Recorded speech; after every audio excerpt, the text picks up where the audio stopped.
ಇನ್ನು ಶ್ರೀಲಂಕಾವನ್ನ ಅಲ್ಲೋಲ ಕಲ್ಲೋಲ ಮಾಡಿರತಕ್ಕಂತಹ ದಿತ್ವಾ ಸೈಕ್ಲೋನ್ ಆರ್ಭಟ ಇನ್ನೂ ಕೂಡ ಕಡಿಮೆ ಆಗಿಲ್ಲ. ನಾಳೆಯಿಂದ ಮತ್ತೆ 3 ದಿನಗಳ ಕಾಲ ಮಳೆ ಆಗುತ್ತೆ ಅಂತ ಹವಾಮಾನ ಇಲಾಖೆ ಎಚ್ಚರಿಕೆಯನ್ನು ನೀಡಿದೆ. ಈ ಮಧ್ಯೆ ದಿತ್ವಾ ಚಂಡಮಾರುತಕ್ಕೆ ನಲುಗಿರತಕ್ಕಂತಹ ಶ್ರೀಲಂಕಾ ಸಂತ್ರಸ್ತರಿಗೆ ಭಾರತದಿಂದ ಭರಪೂರ ನೆರವು ಸಿಗ್ತಾ ಇದೆ.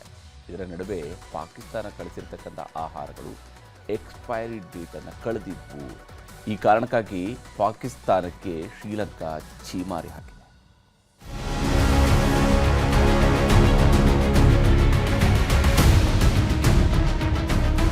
ಪ್ರಕೃತಿ ವಿಕೋಪ ಯಾವಾಗ ಹೇಗಿರುತ್ತೆ ಅನ್ನೋದನ್ನ ಹೇಳೋಕ್ಕಾಗಲ್ಲ. ಇದಕ್ಕೆ ತಾಜಾ ಉದಾಹರಣೆ ದಿತ್ವಾ ಚಂಡಮಾರುತ. ಶ್ರೀಲಂಕಾದ ಬಹುಪಾಲು ಭಾಗವನ್ನ ಸರ್ವನಾಶ ಮಾಡಿದ ದಿತ್ವಾ ಚಂಡಮಾರುತ ಇಲ್ಲಿವರೆಗೂ 390 ಜನರನ್ನ ಬಲಿ ಪಡೆದಿದೆ. 200ಕ್ಕೂ ಹೆಚ್ಚು ಮಂದಿ ನಾಪತ್ತೆಯಾಗಿದ್ದಾರೆ. 10 ಲಕ್ಷ ಜನ ಬೀದಿ ಪಾಲಾಗಿದ್ದಾರೆ. ಲಕ್ಷಾಂತರ ಎಕರೆ ಭೂಮಿ ಮುಳುಗಡೆಯಾಗಿದೆ. ಸಾವಿರಾರು ಮನೆಗಳು ಮುಳುಗಡೆಯಾಗಿದೆ. 3 ದಿನದಿಂದ ತಮಿಳುನಾಡು, ಆಂಧ್ರಪ್ರದೇಶ, ಪುದುಚೇರಿಯಲ್ಲಿ ಅಲ್ಲೋಲ ಕಲ್ಲೋಲ ಸೃಷ್ಟಿಸಿತ್ತು. ಇಷ್ಟೂ ಸಾಲದು ಅಂತ ಕರ್ನಾಟಕದಲ್ಲೂ ಮಳೆ, ಚಳಿ, ಶೀತಗಾಳಿಗೆ ಜನ ನಡುಗಿ ಹೋದ್ರು. ಇಷ್ಟೆಲ್ಲ ಅವಾಂತರ ಸೃಷ್ಟಿಸಿದ ದಿತ್ವಾ ಸೈಕ್ಲೋನ್ ಬಂಗಾಳ ಕೊಲ್ಲಿಯಲ್ಲಿ ಯೂಟರ್ನ್ ಹಾಕೊಂಡು ಮತ್ತೆ ದಾಳಿ ಮಾಡ್ತಿದೆ.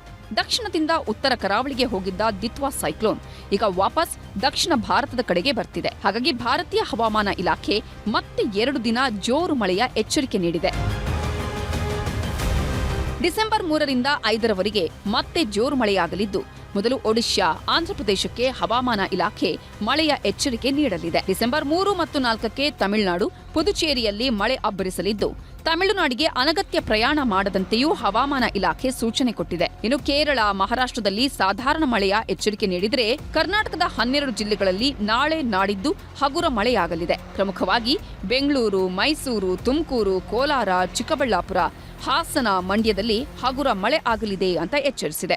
ಸದ್ಯಕ್ಕೆ ಭಾರತದ ಕರಾವಳಿ ಭಾಗದಿಂದ 200 ಕಿಲೋಮೀಟರ್ ದೂರದಲ್ಲಿ ದಿತ್ವಾ ಸೈಕ್ಲೋನ್ ಇರೋದ್ರಿಂದ ಮತ್ತೆ ದೊಡ್ಡ ಮಟ್ಟದ ಆತಂಕ ಸೃಷ್ಟಿಸೋದಿಲ್ಲ. ಇದಿಷ್ಟು ಸೈಕ್ಲೋನ್ ಎಚ್ಚರಿಕೆಯಾದ್ರೆ, ದಿತ್ವಾ ಹೊಡೆತಕ್ಕೆ ನಲುಗಿರುವ ಶ್ರೀಲಂಕಾಗೆ ಇಡೀ ಜಗತ್ತೇ ಸಹಾಯ ಹಸ್ತ ಚಾಚಿದೆ. ಆದ್ರೆ ಪಾಪಿ ಪಾಕಿಸ್ತಾನ ಸಹಾಯ ಮಾಡೋ ನೆಪದಲ್ಲಿ ನೊಂದು ಹೋಗಿರುವ ಶ್ರೀಲಂಕಾ ಸಂತ್ರಸ್ತರ ಜೀವ ತೆಗೆಯೋ ಕೆಲಸ ಮಾಡಿ ಸಿಕ್ಕಿಬಿದ್ದಿದೆ. ಅವಧಿ ಮುಗಿದ ಆಹಾರ ಕಳುಹಿಸಿದ ಪಾಕಿಸ್ತಾನ. ಭಿಕ್ಷೆ ಬೇಕಿಲ್ಲ ಅಂತ ಶ್ರೀಲಂಕಾದಿಂದ ಛೀಮಾರಿ.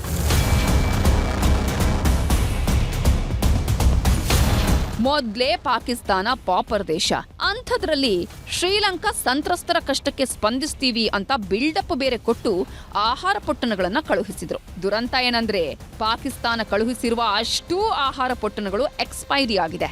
ಎಕ್ಸ್ಪೈರಿ ಆಗಿರೋದು ನಿನ್ನೆ ಮೊನ್ನೆ ಅಲ್ಲ, 1 ವರ್ಷದ ಹಿಂದೆ. ಅಷ್ಟು ಹಳೆ ಫುಡ್ ಕಿಟ್ಗಳನ್ನ ಶ್ರೀಲಂಕಾಗೆ ಕಳುಹಿಸಿದೆ ಪಾಕಿಸ್ತಾನ. ಶ್ರೀಲಂಕಾದ ಅಧಿಕಾರಿಗಳು ಪಾಕಿಸ್ತಾನಕ್ಕೆ ಸಂದೇಶ ಕಳುಹಿಸಿದ್ದು, ಸಂಕಷ್ಟದಲ್ಲಿರುವ ಜನರಿಗೆ ಸ್ನೇಹ ಹಸ್ತ ಬೇಕೇ ಹೊರತು ಭಿಕ್ಷೆಯಲ್ಲ ಅಂತ ಛೀಮಾರಿ ಹಾಕಿದ್ದಾರೆ.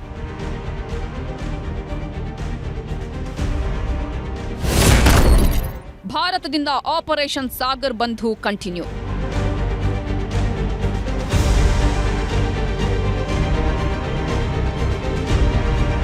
ಆಪರೇಷನ್ ಸಾಗರ್ ಬಂಧು ಹೆಸರಲ್ಲಿ ಭಾರತೀಯ ಸೇನಾಪಡೆಗಳು ಪ್ರತಿದಿನವೂ ಶ್ರೀಲಂಕಾಗೆ ಅಗತ್ಯ ಸಾಮಾನು ಸರಂಜಾಮುಗಳನ್ನು ರವಾನಿಸುತ್ತಿದ್ದಾರೆ.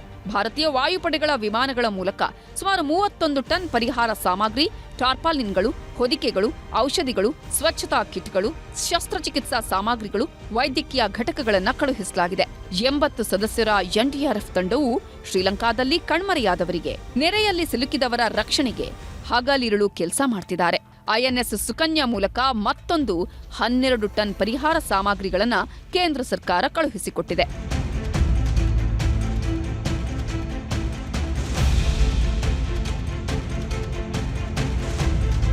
ಸಂಕಷ್ಟದಲ್ಲಿರೋ ಶ್ರೀಲಂಕಾಗೆ ಕಣ್ಣೀರು ಒರೆಸೋ ಕೆಲಸವನ್ನ ಭಾರತ ಮಾಡ್ತಿದ್ರೆ, ಪಾಕಿಸ್ತಾನ ಅವಧಿ ಮುಗಿದ ಆಹಾರ ಕಿಟ್ ಕಳುಹಿಸಿ ಮತ್ತೆ ಜಗತ್ತಿನೆದುರು ಬೆತ್ತಲೆಯಾಗಿದೆ. Bureau report, news 18.